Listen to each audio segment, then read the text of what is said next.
ډیر زیات ملګري او دوستان پوښتنه کوي چې زمونږ حافظه ډیره کمزورې ده، زمونږ ذهن ډیر کمزورې ده. اکثر سټوډنټان طلبه ملګري دا پوښتنه کوي حافظه او ذهن دا ولې کمزورې کیږي او د څه د وجې نه کمزورې کیږي او په کومو وجوهاتو سره به تیزیږي.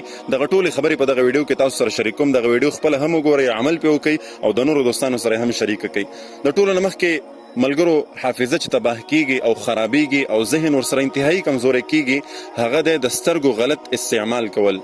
نن سبا سوشل میډیا دا موویز، فلمونه، فحاش ویډیوګانې، تصویرونه کتل، خپل نظر د نامحرمو دپاره استعمالول، خپل نظر غلط استعمالول، غلط لیدل پې کول، په دې سره حافظه انتهایی تباه کیږي. او د امام شافعي رحمه الله په باره کې راځي چې هغه خپل استاد ته لاړو او شکایت یې ورته وکړو چې زما ذهن او حافظه ډېره کمزورې ده. نو خپل استاد د زمانې امام شافعي رحمه الله ته فرمایي چې د ګناه نه ځان وساته. اوس امام شافعي رحمه الله غونته شخصیت هغه ته استاد دا وایي چې ځان د ګناه نه بچ کا، حافظه او ذهن به دې تیز شي.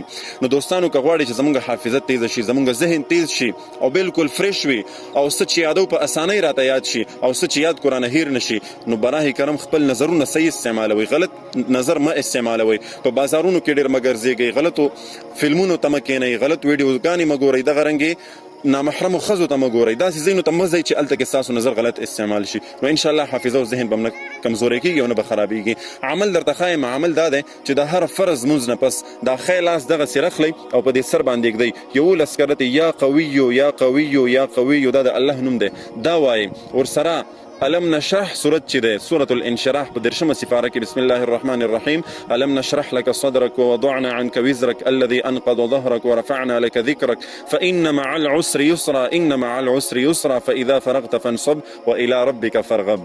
دغه صورت چې ده دا د هر فرض مونځ نه پس مخکې وروسته یو کرت درود شریف دا وایي او په دې خپله سینه باندې چوف کوئ. نو انشاءالله العظیم حافظه او ذهن به په ټوله زندګۍ کې هم نه کمزوری شي او نه به خراب شي. الله دې په ما له هم د عمل کولو توفیق را نصیب کړي، تاسو له هم دغه پیغام در سره شیر کړئ.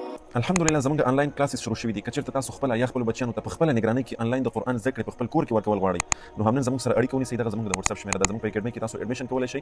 الحمدلله زموږ په اکیډمۍ کې چې کومې زده کړې دي نو هغه ټولې اسلامي زده کړې دي، قرآن کریم په ناظرې سره، په حفظ سره، په تجوید سره، په ترجمې سره او دغه رنګې نورې اسلامي چې څومره زده کړې دي، مونځ دی، دعاګانې دي، حدیثونه دي، ورسره د اودس د غسل چې څومره هم ضروري اسلامي مسایل دي، دغه ټول د هغې زده کړې کېږي. نو که تاسو هر